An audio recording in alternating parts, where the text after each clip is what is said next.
40.000 кişi барып ала. Лимит біздің годовой лимит 23 миллион.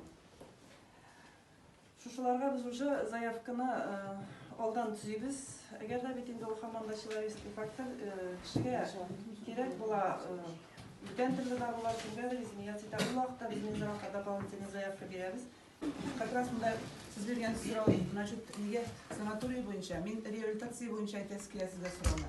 Реабилитация бара тұрған кішілер нешлептір, соцзащита келіп справка бланкысы аларда, больницаға түшіп қол қойдыраларда кері менелер. Неше бұл справка бланкысын больницада болдырып болмай, ол бет врачтарының бланкысы. Мен шушы вопросны решайте я, пожалуйста, потому что ол бүтін райондарда шлай. Ол справка, сіз білесіз справка бланкысын мінеймін?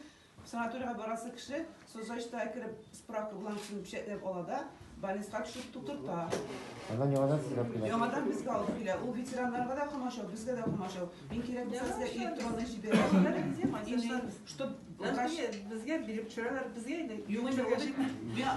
вопрос қыламын, чтобы көтерілген жоқ я. Құдайға керек андай білем. Çünkü соцзащита біз сақтарға тиеш, справка бланкысы больницада болуға тиеш.